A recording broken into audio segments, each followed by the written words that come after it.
We begin with what is happening in the Golan Heights, Ashrea, and Israel's expansionist plans.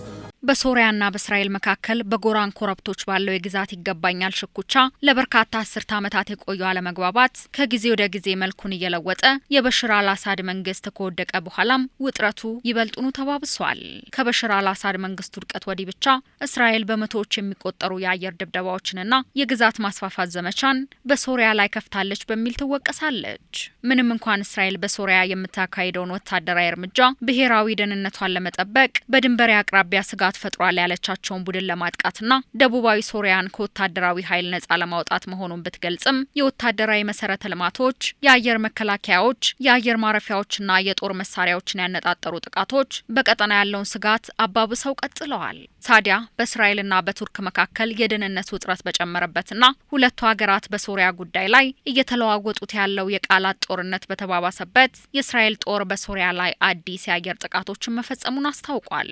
ጦሩ በሰሜናዊ ሶሪያ ኢድሊብ ግዛት በፈጸማቸው 8 የአየር ጥቃቶች የአቡ አልዲሁር ወታደራዊ የአየር ማረፊያ መደብደቡን አስታውቋል። ጥቃቱ የተፈጸመውም ከጠዋቱ 3 ሰዓት አካባቢ እንደሆነ የአካባቢው ምንጮች ተናግረዋል። አየር ማረፊያው ከቱርክ ድንበር በግምት 70 ኪሎ ሜትር ርቀት ላይ የሚገኝና ከ2013 ጀምሮ ከልዩ ወታደራዊ አየር ማረፊያ አገልግሎት ውጪ ሆኖ የቆየ ነው።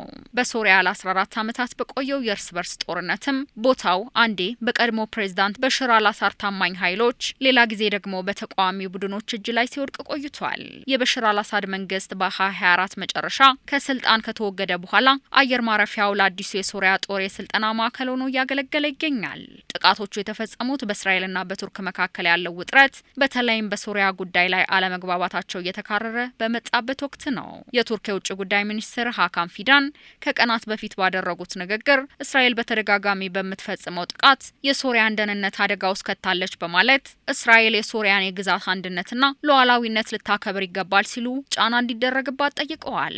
የእስራኤል መከላከያ ሚኒስትር እስራኤል ካትስ በበኩላቸው ለቱርኩ ፕሬዝዳንት ረጀብ ጠይብ ኤርዶዋን ቀጥተኛ ማስጠንቀቂያ ሰጥተዋል። እስራኤልን ሊያሰጋ በሚችል መልኩ የሶሪያን ወታደራዊ አቅም የሚያጠናክሩ እርምጃዎችን ሀገራቸው እንደማትፈቅድ ወቁልኝ ብለዋል። ሶሪያ በነሐሴ መጀመሪያ በሰሜናዊ ክፍሏ የአየር ልምምድ ማካሄዷ የሚታወስ ሲሆን በልምምዱም ሩሲያ ሰራሽ ሚግ 21 የውጊያ አውሮፕላኖችን መጠቀሟ ተነግሯል። የአየር ልምምዱ አሳድ ከስልጣን ከተወገዱ ወዲህ ሶሪያ ያካሄደችው የመጀመሪያው የጦር ልምምድም ነው። በአሁኑ ሰዓት የአህመድ አልሻራ መንግስት ከሁሉም ሀገራት ጋር ለመስራት ቁርጠኛ ቢሆን የእስራኤል ጥቃት እንቅፋት እየሆነበት ይገኛል። ደማስቆና ቴልአቪቭ በጎላን ኮረብቶች ላይ የነበራቸውን የ1974ቱን ስምምነትም ጠቅላይ ሚኒስትር ቤንያሚን ኔታንያሁ ተጥሷል በሚል ጥያቄ ያነሳሉ። እስራኤል ከጎላ ተራሮች አልፋ መግባቷም ይነገራል። በዛ ላይ ፕሬዝዳንት ዶናልድ ትራምፕ በመጀመሪያ ዙር የስልጣን ዘመናቸው ጎላንን የእስራኤል የግዛት አካል አድርገው እውቅና መስጠታቸው የሚዘነጋ አይደለም። ከሰሞኑ የእስራኤል የደህንነት ባለስልጣናት ሶሪያ የአየር ኃይሏን መልሳ ለመገንባት የምታደርገውን ጥረት እየተፋጠነ መሆኑን የሚያመላክቱ ምልክቶችን መለየታቸውን ገልጸዋል። አዳዲስ አብራሪዎችን መመልመል፣ የበረራ ስልጠና መስጠትና የውጊያ አውሮፕላኖችን ያካተተ የመጀመሪያ ልምምድ ማካሄድ እንደሚገኝበትም ተመላክቷል። በአዲሱ የእስራኤል ጥቃት የዜና እስከተጠናቀረበት ሰዓት ድረስ የሰዎች ሕይወት ይቀጠፍ አሊያም ጉዳት ይድረስ የወጣ መረጃ የለም። ጥቃቱን በተመለከተ ሶሪያ እስራኤል ወታደራዊ አየር መንገዴን ደብድባለች ስትል ከሳለች። የበሽር አልአሳድ አገዛዝ ከወደቀ በኋላ እስራኤል በሶሪያ የምታደርገውን የአየር ጥቃት አጠናክራ ቀጥላለች።